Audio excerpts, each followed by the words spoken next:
Je m'appelle Mariona, et ma vie, jusqu'à il y a quelques années, semblait se dérouler entre la routine et l'apparente normalité d'un second mariage. Je suis une femme de 37 ans, de taille moyenne, avec une silhouette élancée que j'ai soigneusement entretenue au fil des années. Mes cheveux, d'un brun foncé aux reflets cuivrés, tombent en douces vagues jusqu'au milieu du dos, et mes yeux, d'un profond noisette, reflètent souvent un mélange de sérénité et de curiosité. Ma peau, aux tons olives, possède un éclat naturel qui a toujours été source de compliments. Je suis l'épouse d'Esteve, un homme aimable et travailleur, avec qui je suis mariée depuis 8 ans. Esteve est un homme grand, de corpulence robuste, avec des cheveux noirs de jais qui commencent à montrer quelques mèches grisonnantes sur les tempes. Ses yeux marrons, profonds et sereins, ont toujours été l'un de ses traits les plus marquants. À 45 ans, Esteve impose une présence remarquable, tant dans sa vie professionnelle que personnelle. Esteve est veuf, et lorsque nous nous sommes rencontrés, j'ai su que sa vie était marquée par la perte de sa première épouse, tragiquement décédée dans un accident de voiture. Ensemble, nous avons construit une relation solide, bien que non dépourvue de défis. Esteve a 2 enfants de son premier mariage, Arnaud, l'aîné, et Julia, la cadette. Arnaud est un jeune homme de 26 ans, athlétique et doté d'une présence qui impose le respect. Il mesure environ 1,85 m, avec une carrure qui témoigne d'années d'entraînement en salle de sport. Ses cheveux, d'un brun foncé, sont toujours coupés très courts, et ses yeux, d'un bleu intense, semblent capables de lire les pensées les plus profondes de ceux qui le regardent. Son sourire, large et désinvolte, a toujours été l'un de ses traits les plus marquants.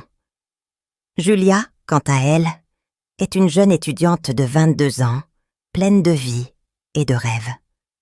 Elle est de taille moyenne, avec des cheveux blonds cendrés, hérités de sa mère, et des yeux verts qui brillent d'une vitalité juvénile. Sa peau, claire et rosée, semble toujours rayonner d'une lumière propre.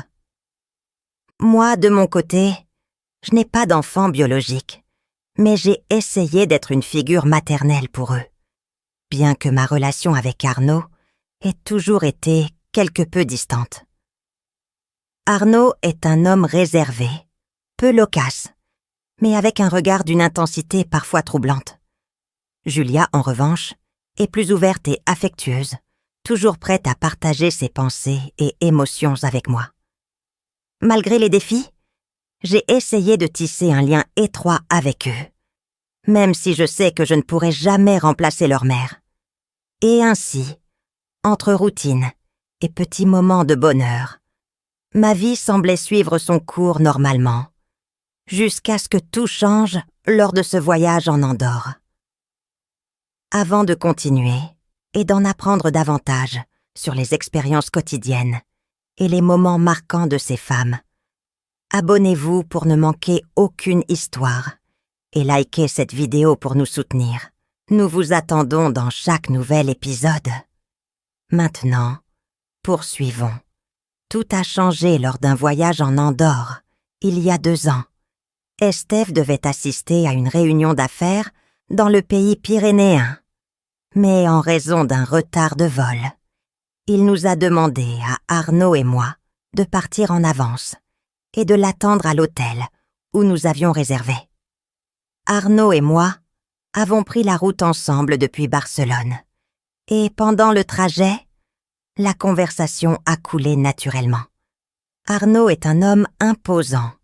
Il mesure environ 1,85 m, avec une carrure athlétique qui révèle des années d'entraînement en salle de sport.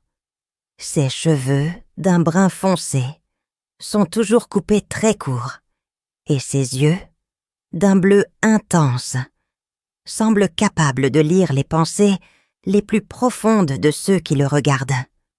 Ce jour-là, il portait un t-shirt moulant qui soulignait sa silhouette élancée et un jean qui lui allait à la perfection.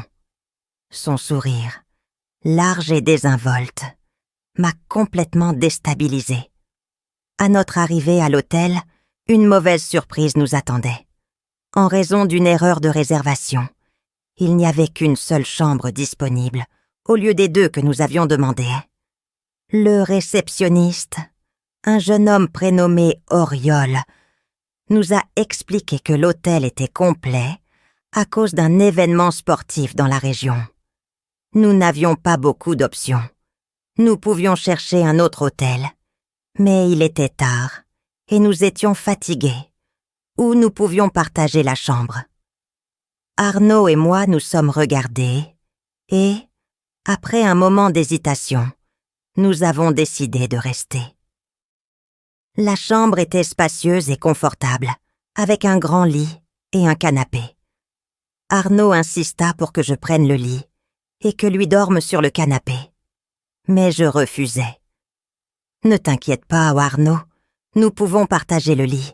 Ce n'est rien, » lui dis-je, essayant de paraître aussi naturel que possible. Il acquiesça, bien que je remarquais que son regard s'attarda sur moi un peu plus longtemps que nécessaire. Ce soir-là, après avoir dîné au restaurant de l'hôtel, nous sommes retournés dans la chambre. La tension entre nous était palpable, même si aucun de nous ne voulait l'admettre. Nous nous sommes assis sur le lit, parlant d'abord de banalités, du voyage, des projets d'Estève, de Julia. Mais, peu à peu, la conversation est devenue plus intime. Arnaud m'a confié ses peurs, comment il avait parfois l'impression que sa vie était enfermée dans une routine qui ne le comblait pas complètement. Moi, de mon côté, je lui ai parlé de mes propres insécurités, de comment, parfois, j'avais le même sentiment, que ma vie était piégée dans une monotonie qui ne me satisfaisait pas pleinement. C'est alors qu'Arnaud s'est rapproché de moi. Son regard est devenu intense, et sa voix, douce mais ferme, m'a dit « Mariona, tu es une femme incroyable. Je ne comprends pas comment papa peut te laisser seule si souvent. » Ces paroles m'ont surprise, mais elles ne m'ont pas offensée. Au contraire, j'ai ressenti une étrange émotion que je n'avais pas éprouvée depuis des années. Sans y réfléchir à 2 fois, je me suis laissé porter par le moment. Cette nuit-là, Arnaud et moi avons vécu une passion que je n'avais jamais connue auparavant. Ce fut une expérience hallucinante, pleine de désir et d'abandon, que je n'oublierai jamais. Le lendemain matin, nous avons tous 2 convenu que ce qui s'était passé resterait un secret et ne se reproduirait jamais. Mais, comme cela arrive souvent dans ces situations, les promesses sont faites pour être brisées. Arnaud a commencé à me rendre visite plus fréquemment, toujours avec des excuses parfaitement élaborées. Il apportait quelque chose pour Estève, voulait me demander conseil pour un cadeau destiné à sa sœur, ou avait besoin d'un avis sur la décoration de son appartement. Et à chacune de ces visites, nos interactions devenaient plus intenses. Nous nous croisions dans la cuisine, dans le jardin, dans le bureau, échangeant des regards et des sourires complices. Parfois, il m'envoyait des messages avec des phrases que seuls nous comprenions. Et à plus d'une occasion, nous nous sommes retrouvés en secret dans des endroits discrets, ravivant la passion de cette première nuit. Cependant, tout n'a pas été facile. Ma voisine et amie, Montserrat, a commencé à remarquer des changements dans mon comportement.